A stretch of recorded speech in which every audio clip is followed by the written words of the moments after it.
Saudara-saudara, hidup beriman tidak di ruang hampa. Kita beriman dalam konteks bangsa dan negara. Tanah air Indonesia adalah negeri yang sangat beragam. Beragam penduduknya. Terdiri dari banyak suku, bahasa, dan juga agama-agama. Yang mempersatukan keberagaman itu ialah Pancasila. Pada kesempatan Gembala Menyapa kali ini, saya akan menampilkan obrolan saya dengan seorang sahabat, seorang pendidik dari Jepara. Kita akan melihat Pancasila dari sudut pandang Kristen dan Islam. Mari bersama-sama kita mengikuti percakapan tersebut.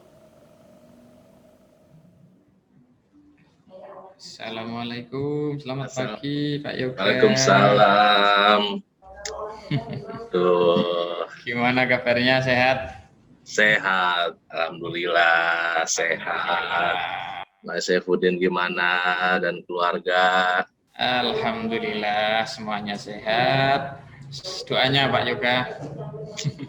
Sami-sami.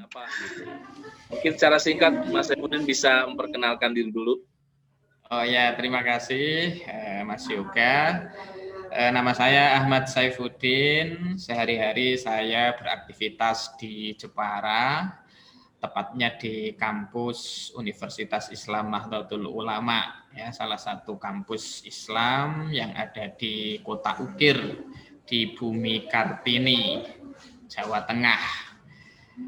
Kemudian selain di kampus, saya juga sering terlibat dalam forum-forum lintas iman.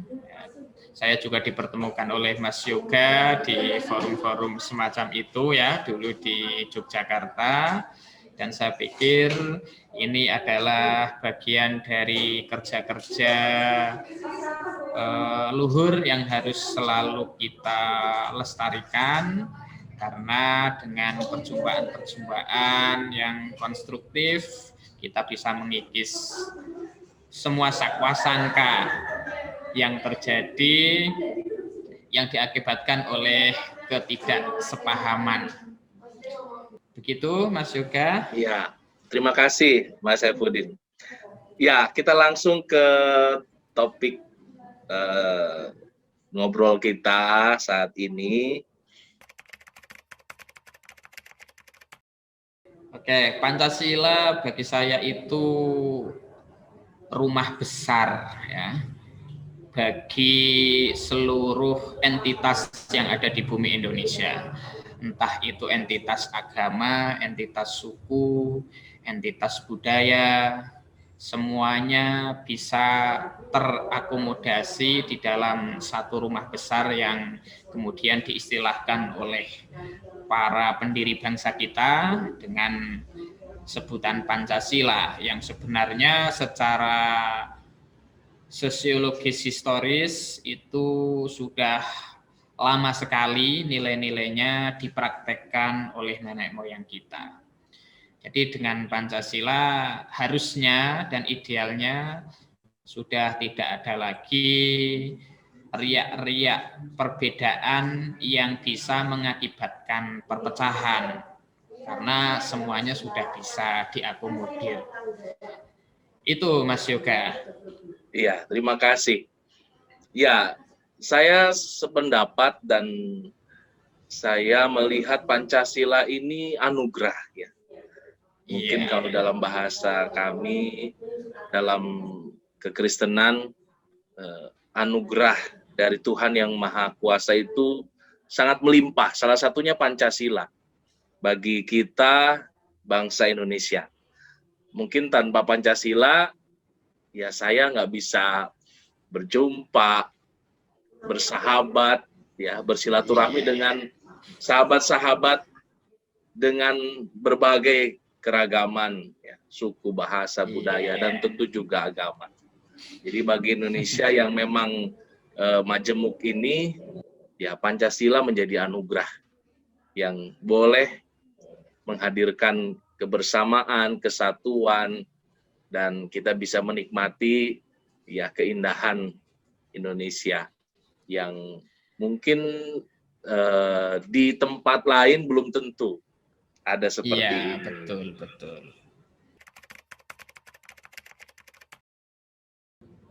Kalau kita menghadap-hadapkan ya antara Pancasila versus agama, itu menurut saya tidak tepat ya. Ya. Karena itu adalah entitas yang dua-duanya itu tidak bisa kita benturkan. Ya. Memang agama itu berbeda dengan Pancasila, tetapi tidak ada satupun nilai-nilai agama yang bertentangan dengan nilai-nilai Pancasila. Sehingga di dalam Islam seluruh ideologi isi dari Pancasila itu semuanya sangat Islami, ya, sangat Islami. Misalnya saja kalau kita melihat sila yang pertama ya tentang ketuhanan, tentu ini semua agama percaya ya dengan Tuhan yang esa. Nah, ini juga di dalam Islam pun tidak beda ya. Qul huwallahu ahad. Surat Al-Ikhlas itu jelas mengatakan bahwa Tuhan itu esa. Nah, jadi meskipun Pancasila itu berbeda dengan agama, tetapi nilai-nilai Pancasila sangat kompatibel ya, sangat relevan dengan nilai-nilai agama. Mungkin begitu, Mas Yoga. Iya. Terima kasih. Ya, dalam kekristenan sendiri memang ya dalam Alkitab salah satu pesan yang saya kira harus benar-benar dipahami oleh umat Kristiani bahwa Tuhan Yesus sendiri mengajarkan supaya kita patuh ya, kita menghormati pemerintah negara karena memang kita tidak mungkin gitu, kita tidak hidup di ruang kosong, di ruang hampa, tapi kita hadir di tengah bangsa, negara, dan dalam budaya yang membentuk kita sebagai komunitas. Jadi memang seperti yang Mas Saifuddin tadi sampaikan, salah ketika kita membenturkan.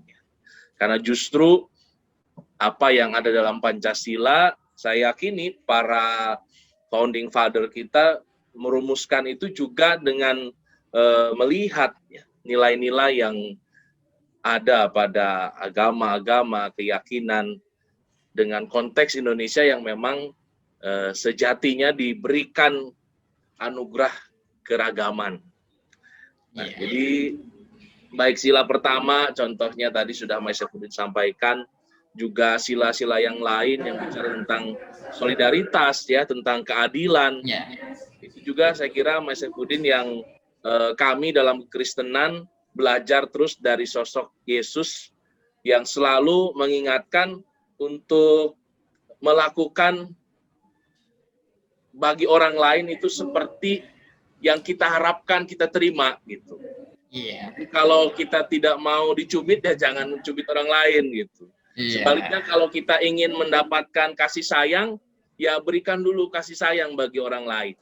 Saya kira kan nilai-nilai itu yang ingin diangkat dari Pancasila sebagai ideologi bangsa ini agar kita tidak terus mencari titik tengkar, tapi sebaliknya kita semakin membangun jembatan, menemukan titik yang bisa mempersatukan kita semua. Iya, betul sekali. Kalau bagi saya peran generasi muda itu justru sangat vital ya dalam membumikan nilai-nilai Pancasila di bumi Nusantara ini. Apalagi sekarang kita ini kan sudah tidak mampu keluar dari era revolusi industri ya, kecanggihan alat teknologi informasi semakin pesat, sementara problem-problem dinamika realitas sosial itu juga juga semakin kompleks. Nah, disinilah peran pemuda menurut saya itu harus hadir. Ya. Yang pertama ada kesadaran ekologi, ya, bahwa Tuhan menciptakan alam itu memang untuk kebutuhan manusia, tetapi bukan berarti kita membenarkan perilaku eksploitatif. Ya. Kita memaksa atau kita memanfaatkan alam dengan serakah yang nanti pada ujungnya justru menjadi blunder. Ya, akibat buruknya nanti akan juga menimpa kita sebagai manusia. Kemudian yang kedua, kesadaran teknologi. Nah, ini yang tadi saya sampaikan, kita ini kalau mau kita prosentase ya, relasi sosial kita itu sekarang apalagi generasi muda itu lebih banyak di ruang maya. Ya, kita lebih banyak menjadi netizen, ya, netizenship daripada sebagai citizenship. Ya. Jadi semuanya seperti berinteraksi tanpa wajah. Nah, ini kalau kita tidak antisipasi, ya, itu satu sisi memang sangat menguntungkan karena informasi apapun bisa kita akses. Ya, kita bisa menerima informasi tanpa harus mencari, karena sekarang informasi itu yang datang ke kita. Kita justru dihadapkan pada kesulitan untuk memilah dan memilih mana informasi yang benar, mana informasi yang salah. Mungkin itu, Pak Yoga. Baik. Ya, jadi saya kira kita bisa menyepakati bersama bahwa Pancasila itu rumah besar bagi kita, anugerah bagi kita, dimulai dengan kesadaran berketuhanan ya, yang menjadikan kita pribadi-pribadi yang tentu taat ya, takwa, sekaligus juga langsung bisa mengimplementasikan melalui kesadaran kemanusiaan, kesadaran ekologi, tadi ada kesadaran teknologi, dan kesadaran yang lain yang pada akhirnya membawa kita semua bisa benar-benar merasakan kedamaian, peace. Iya. Yeah. Dan generasi muda sekali lagi punya peranan yang besar, bukan nanti tapi saat ini. Iya. Karena energinya ya, karena mereka yang bisa mengakses berbagai sumber media yang saat ini sangat terbuka ya, tersedia dengan melimpah. Di sanalah generasi muda bisa berperan, dan kita doakan sama-sama ya Mas Saifuddin. Yeah. Kita dukung sama-sama agar generasi muda Indonesia ke depan boleh menunjukkan peran yang lebih besar. Ya, harus optimis. Amin. Baik, terima kasih untuk bincang-bincang, untuk obrolan yang mencerahkan pada saat ini. Tentu harapan dan doa kami dari Bekasi semoga Mas Ahmad Saifuddin dan semua sahabat-sahabat lintas iman di Jepara ada dalam keberkahan, sehat selalu. Amin. Dan semoga berikutnya tatap muka kita tidak di udara ya, tapi di Jepara. Amin. Atau Amin. yang berkesempatan ke Bekasi, tentu kami dengan sukacita menyambut sahabat-sahabat, saudara-saudara dari Jepara. Terima kasih Mas Yoga. Semoga sehat selalu, sukses. Amin. Untuk kegiatan-kegiatannya dalam menggembala jemaat. Ya, kita berdoa mudah-mudahan pandemi segera berakhir. Amin. Amin. Selamat melanjutkan aktivitasnya, Mas Saifuddin. Ya, sama-sama. Assalamualaikum warahmatullahi wabarakatuh. Terima kasih, Mas Yoga. Bapak Ibu Saudara, betapa pentingnya kita terus menghayati dan mengamalkan nilai-nilai dari Pancasila. Kita tidak bisa hanya berdiam diri dan menjadi penonton. Menjadi tanggung jawab kita bersama untuk terjun langsung dan mengawal keutuhan bangsa ini. Mari kita beri kesempatan, kita beri ruang yang lebih lebar bagi generasi muda, agar mereka menjadi yang terdepan, menjadi pelaku utama untuk bersama-sama mewujudkan Indonesia yang damai, yang bersatu padu, dan terus boleh menjadi teladan bagi bangsa-bangsa yang lain tentang kesatuan di tengah perbedaan. Tuhan memberikan bagi kita hikmat untuk melakukan yang terbaik. Tuhan memberkati. Sampai jumpa kembali dalam Gembala Menyapa yang akan datang. Shalom.